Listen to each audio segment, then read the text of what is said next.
Fresh Morning. Fresh Morning. Vous êtes sur les 104.5 Urban FM, la station urbaine, et vous écoutez le Da Fresh Morning, le réveil matinal le plus de la capitale, sur la radio la plus de la capitale. Kevin, bonjour. Bonjour. Comment tu vas? Je vais très bien, et vous? Bien, nous on va bien, ça va. On a la joie ce matin avec Gina, c'est la journée, on prépare la journée internationale de la femme. Demain, Gina va faire le Da Fresh Morning, donc... Vous auriez dû venir demain. Vous auriez vu Da Fresh en train de faire le petit clin d'œil civique. Le grand clin d'œil. Ouais, demain je gère tout, je gère les invités, je gère tout. Ah, ça, c'est bien ça. Mais demain, c'est l'anniversaire de Caleb aussi. Ah bon, Ah ouais? Ah, c'est cool. Alors, Powerhouse, c'est un label.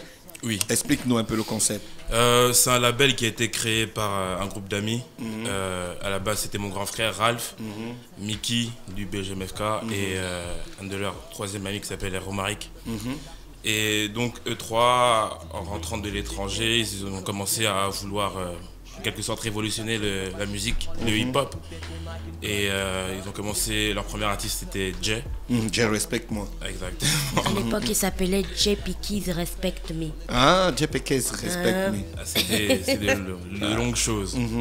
Et donc c'était quelque chose qui restait en famille parce que après le BGMFK est venu et les trois amis, ce sont des amis qui se connaissent depuis très longtemps. À l'époque, ils avaient un groupe de rap qui s'appelait Aero Cube, je crois bien. Et bon, les choses se sont passées. Et aujourd'hui, nous avons Caleb qui marque en vérité la renaissance du Powerhouse. La renaissance du Powerhouse. Est-ce que vous allez sur de nouvelles bases, sur un nouveau style de travail ou vous gardez les mêmes réflexes? Non, justement. La renaissance, pourquoi? Parce que tout ce qui s'est passé avant va changer. À l'époque, c'était quelque chose de vraiment, on va dire, basique. On prenait les artistes, on les signait, ils faisaient leurs choses et puis on faisait la promotion, essayer de faire des événements. Mais là, aujourd'hui, nous allons nous concentrer sur le plan humain aussi de la chose. Il faut que, justement, humainement parlant, l'artiste puisse se connecter avec la direction du label. Et je pense que c'est le gros changement. Vous avez été du côté des États-Unis. Est-ce que vous avez observé la façon dont les labels fonctionnent là-bas? Exactement. Je viens de finir mon diplôme d'économie, un bachelor en économie à Los Angeles. Donc j'étais vraiment... c'est quand même une La ville. fois, je ton coin. C'est mon coin. La fois, j'ai un appart là-bas. Ah bon? Ouais, il part même. La fois, Chers auditeurs, quand vous n'écouterez plus le Da Fresh Morning, Da Fresh sera à Los Angeles. Il me censure parce que c'est vrai. Ça, c'est pas la peine, quand on ne peut plus t'attraper, je te dis. Donc, qu'est-ce que ton bachelor en économie t'a apporté justement dans la gestion ou dans l'amélioration du service que Powerhouse va développer? Le bachelor en économie, ça m'a aidé à voir en vérité, on va dire, la vie en général sous un nouvel angle. Parce que en économie, on ne parle pas que d'argent, on parle de tous ceux qui influencent l'argent, on va dire. Et donc par rapport au Powerhouse, ce que j'ai pu remarquer, c'est que on avait vraiment un manque d'organisation, on ne se comprenait pas. Parce que entre les artistes et la direction, on n'a pas forcément les mêmes vies, les mêmes réalités, priorités aussi. La plupart des artistes au Gabon, dans le hip-hop, on a remarqué, ils voulaient juste sortir un son et connaître et devenir star. Ils restent devenir un peu NG Bling. Déjà, quand on a signé certains artistes, ils se prenaient déjà pour NG Bling sans avoir un seul titre sorti. Et quand ils sortent leur premier titre, ils espèrent que ça va directement sortir comme un super hit. Tandis qu'avec Caleb, justement, c'est un travail de changer justement cette perspective. Et aujourd'hui, je pense que on a sorti sa première mixtape.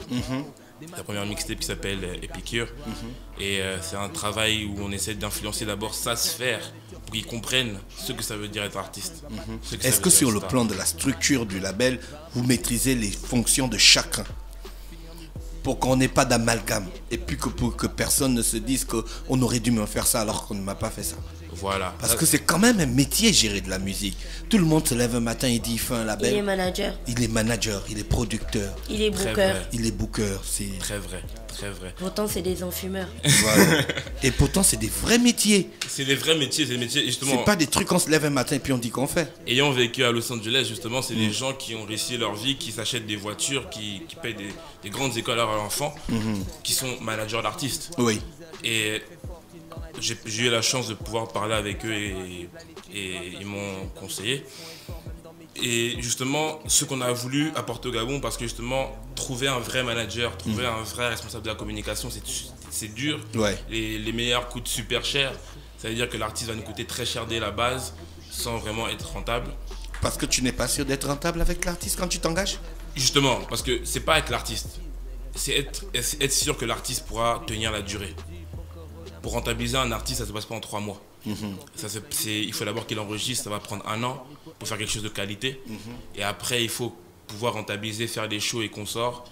Ça va prendre encore une autre année. Donc après 2 ans ou 3 ans, on va commencer à pouvoir rentrer dans nos frais. Caleb, toi tu n'es pas nouveau dans le monde de la musique, même si tu es nouveau à Powerhouse. Non, nouveau, pas vraiment. J'ai déjà eu à faire 2-3 choses, poser ma voix sur quelques sons, mais après c'était pas ce qui est en train de se passer maintenant, tu vois. Tu as un style atypique, t'as la limite des antennes sur la tête, mec. Ouais. Tu es vraiment artiste dans l'âme, artiste. Tu parles comme ma grand-mère là. Ah bon, elle t'a dit ça. C'est une frangine, ta grand-mère, tu ne savais pas. On est connectés. On est connectés. T'as déjà fait des choses dans la musique, c'est ce que j'étais en train de dire. Ouais, j'ai déjà eu à participer sur des morceaux ou des trucs comme ça, mais c'était pas, si tu veux, jusque-là, j'avais pas vraiment l'impression que c'était quelque chose qui pouvait peser ou qui pouvait marquer d'une certaine manière ou influencer les gens. Ouais. Tu vois. Après, faut dire que pendant longtemps, j'étais moi-même aussi dans le... Tu vois, en réalité, j'ai toujours été un peu dans le déni de ma nature artistique. Et je faisais les choses beaucoup plus parce que c'était fun ou quoi que ce soit, tu vois. Et puis, à un moment donné où tu te retrouves face à toi et tu te dis, bon, peut-être que c'est le moment de se jeter à l'eau. Et il y a, je crois, il y a 2 ans ou 3 ans déjà, on envisageait avec Kevin ce qu'on est en train de faire là, mais je pense qu'on avait besoin humainement de passer par certaines choses pour pouvoir ensuite sauter le pas. Et les choses se sont faites un peu de façon hasardeuse, mais en réalité, quand on regarde le chemin qu'on a parcouru depuis déjà un petit moment ensemble, on se rend compte que tout ça devait se faire de cette manière-là pour qu'on soit capable d'avoir surtout le courage d'oser faire ce qu'on est en train de vouloir faire. Parce qu'il faut parler de courage aussi. Je veux dire, moi honnêtement, je vais pas te mentir, à chaque fois qu'on discute de ma musique, maintenant un peu moins parce que les gens commencent à se rendre compte qu'en fait, avec ou sans eux, nous on sait où on va. Mais au début, les premiers retours que j'ai, et là je ne te parle pas de gens de loin, je te parle de mes proches, mon entourage, c'était ouais, ta musique elle va jamais marcher au Gabon. Ce que tu proposes, les gens vont pas le comprendre, tes textes sont trop intelligents. Pour moi, c'est insultant qu'on parle comme ça des gens. Je veux dire, je suis un jeune Gabonais, Kevin est un jeune Gabonais, tu es un jeune Gabonais.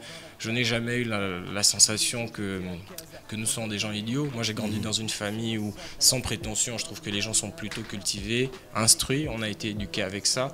Donc, je pense que si moi, j'ai ce qui n'est pas une particularité, parce qu'en fait ce n'est pas le cas. Donc je pense que si moi j'ai pu grandir dans un milieu comme ça, c'est qu'il y a des gens comme moi qui vont se retrouver et qui peuvent partager ces choses-là. Ouais, super. Mais la Powerhouse aujourd'hui bénéficie de beaucoup de structures sur le thème matériel, sur le thème de la technicité, parce que je sais qu'il y a Norton, qui est le fils d'un grand homme de la musique aussi, qui a rejoint votre label, votre équipe. Oui, mais ça c'est... Ça c'est sur le plan structurel. Voilà. Mais si tu me permets, et je crois que je peux le dire, parce qu'aujourd'hui c'est un peu une victoire pour nous de le dire, Epicure c'est le premier projet Powerhouse 2.0, mais on a bénéficié de rien de tout ça pour faire ce truc-là. Ce truc-là, on l'a fait comme si on a fait ce projet en quelque sorte.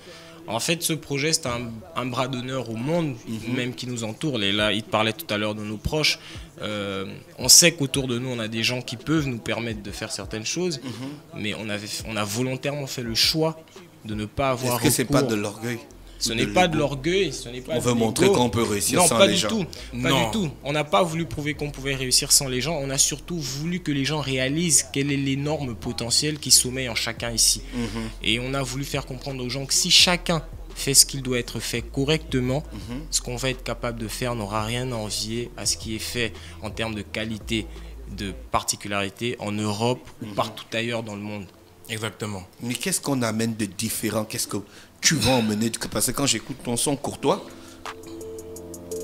Yeah.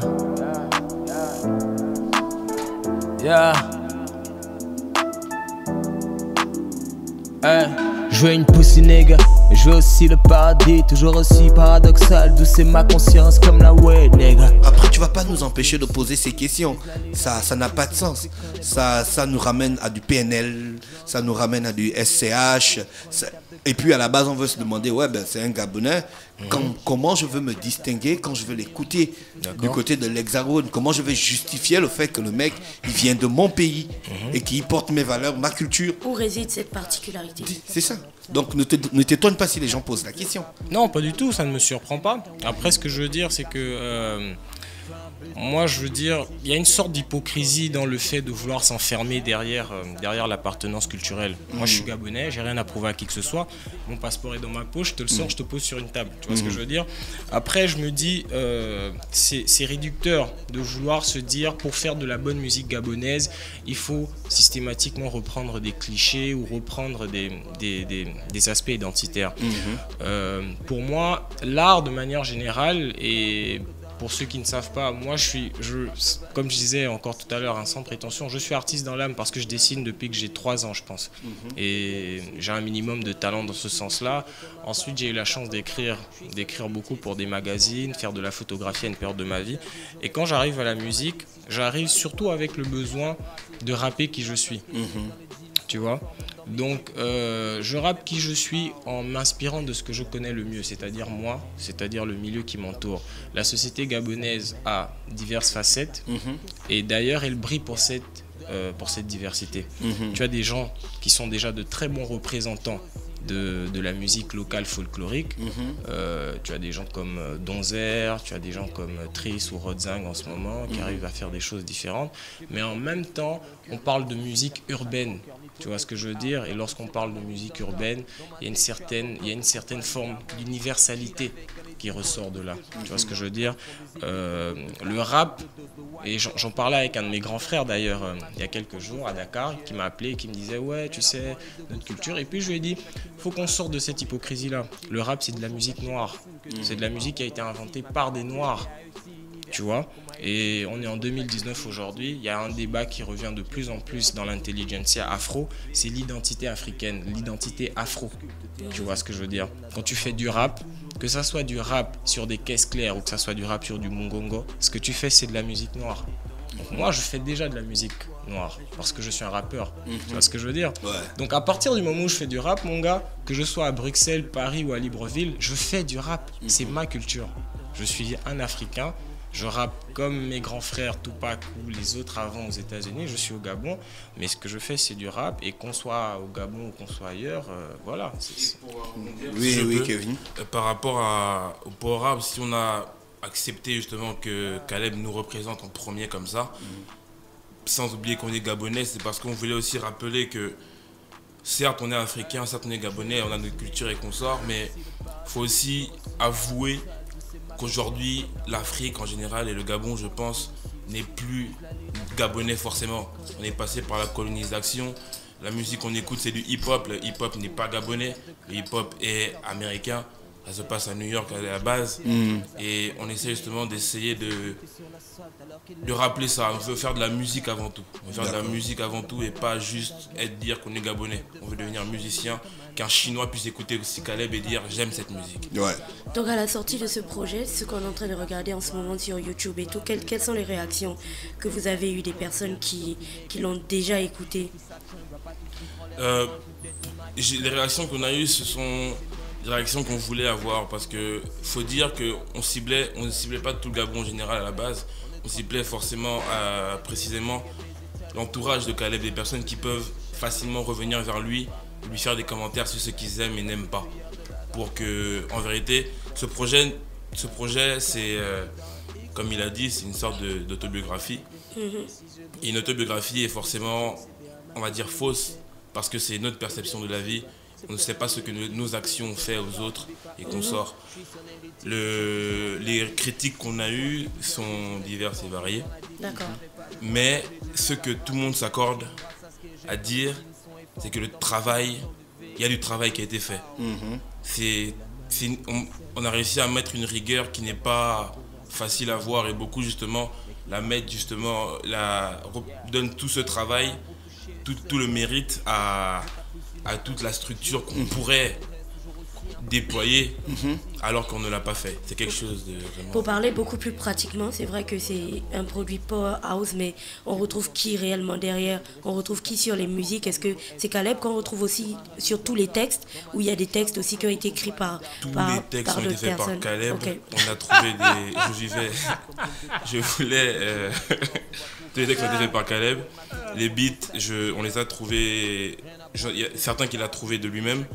Moi, je vivais à Los Angeles. J'ai des Trouvé amis. ou conçu? Non, mais vas-y, je vais laisser Brice finir. Donc, il a trouvé des beats et je vous le demanderai pour qu'il puisse expliquer.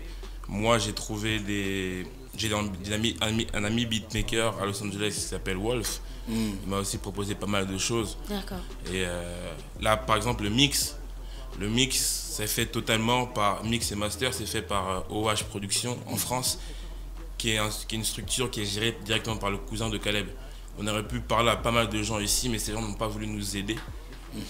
Et donc on a dû se... C'est ce que j'avais envie de dire, c'est vraiment un melting pot de collaboration. Ça vient de Los Angeles, de France, de partout en fait, et ça se retrouve au Gabon. Mais Voilà.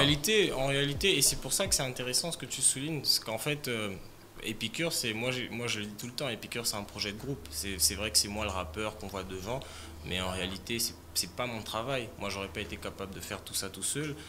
Je sais à peine allumer un ordinateur, donc il y a des choses que j'aurais jamais été capable de faire. Mais la chose intéressante pour vos auditeurs et ce qu'ils doivent retenir, surtout pour ceux qui seront tentés d'aller écouter Epicure, c'est qu'en fait c'est que des jeunes Gabonais qui sont derrière ça. Je veux dire, moi je sais pas, et d'ailleurs tout à l'heure pour revenir sur ce que Dafresh disait quand il disait comment on s'identifie et qu'on sort, moi je pense qu'on pourrait s'identifier d'une autre façon. On a des gens aujourd'hui comme Damso, très bon rappeur, très bon rappeur, mais sans prétention, il y a des choses et des aptitudes qu'on a qui pourraient nous permettre aujourd'hui de nous retrouver dans la même catégorie que ce gars-là. Ouais. Donc au-delà de l'aspect je fais de la musique gabonaise, je fais ceci, je fais cela, nous on a une visée, on veut vendre le Gabon. D'accord. Moi, Courtois, c'est votre premier projet? C'est un projet Powerhouse? Courtois. Courtois, c'est le dernier clip d'Epicure. Du Piqûre. Et sinon- Donc après Epicure, on rentre dans Powerhouse. Non, après Epicure, il y a encore un autre artiste qui s'appelle Slay, qui va sortir son projet Très bientôt, il y a... N'importe qui peut rentrer dans Powerhouse. Non, Donc c'est vous-même Donc qui en fait c'est un sélectionnez club les fermé. c'est pas un club fermé et c'est un club difficile d'accès. Si on ne donne pas Quels l'échelle, sont les c'est très critères? dur. L'ouverture d'esprit. Bah, tout le monde a l'esprit ouvert. Ah non. Je suis désolé, tout le monde n'a pas l'esprit ouvert. Non, et- Gina, non. Et d'ailleurs, tu vois, je te disais, quand on a commencé ce projet, il y a Ah, énormément... c'est vous qui n'êtes pas bien. Il y a Il y a des énormément- gars qui ont Non, la, non, non, il y a c'est des vrai. gars qui ont la Il y a couverture des sur gens- l'esprit. il y a des- Et je te disais, voilà, quand on a commencé ce projet, on savait, tu vois, qu'on pouvait aller voir un tel ou un tel autre en parler. Mais tu as des gens qui, pour des raisons et d'autres, chacun a ses raisons, moi je suis pas en train de juger qui que ce soit, qui n'ont pas trouvé assez légitime ce qu'on faisait, ou qui se sont dit bon, Powerhouse ça existait déjà avant, vous étiez avec tel artiste, tel autre artiste, ça a donné pas grand chose, qu'est-ce qui peut nous garantir que vous allez faire quelque chose de différent? Et aujourd'hui on a certaines de ces personnes qui reviennent nous voir pour nous dire ce que vous faites c'est énorme, on veut bosser avec vous.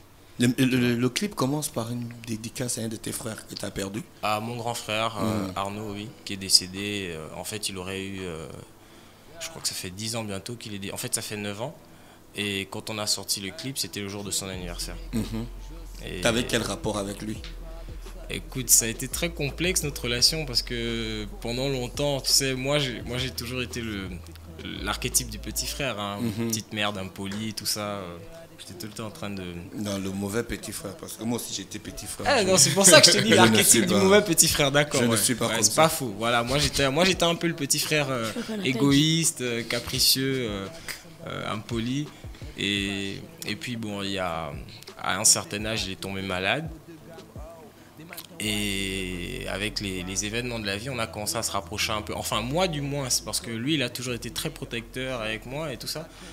Et en fait, pourquoi je l'ai dédicacé au début du clip, parce que Courtois, en fait, c'est la fin d'un cycle. Parce que ma mixtape, si tu prends le temps de l'écouter, en fait, ma mixtape, c'est vraiment j'ai commencé à l'écouter. Vous m'avez donné une clé hier, j'ai commencé à écouter. Voilà, c'est quelque chose de très biographique. Je parle de ma mère, je parle de ma grand-mère, je parle de mes amis, de ma fille. Et très important, il faut écouter dans l'ordre. Il faut vraiment écouter dans l'ordre, voilà. Parce que Épicure, c'est vraiment c'est un livre, en fait. Donc si tu écoutes les chapitres en désordre, tu auras du mal à cerner. Et donc je disais, Courtois, c'est la fin d'un cycle, en fait. Et comme je le dis dans la chanson, je règle un peu certains comptes. J'explique que voilà, on est passé par certaines situations, c'était compliqué. Mais enfant, pour revenir à mon frère, enfant, j'ai vu mon frère une fois sur scène. C'était, je crois, pour une fête de fin d'année pour le lycée Nelson Mandela. Et il est monté sur scène et en fait, il avait été ovationné comme une superstar. Et cette image m'a marqué. Et des années plus tard, tu sais, souvent en tant que petit frère, on a tendance à revenir sur les pas de nos frères aînés. Et des années plus tard, en fait, à mon insu, je suis devenu la personne populaire qu'il était. Et quand j'ai écrit Courtois, il y avait cette pensée-là. Je me disais, en fait, je suis en train de devenir exactement ce que j'aurais aimé qu'il continue à représenter à mes yeux. Et si je le suis devenu, c'est un peu de sa faute. D'accord. Donc en fait, je lui dois ça. Et pour moi, c'était juste un clin d'œil pour lui rappeler que, mec, j'ai pas oublié. On continue, quoi, même si tu n'es plus là. Kevin, on peut écouter la mixtape de Caleb où? Comment on peut faire pour la voir? On l'a sur SoundCloud. Sur SoundCloud. Caleb, Épicure, vous allez normalement trouver. Et sinon, elle est en téléchargement gratuit.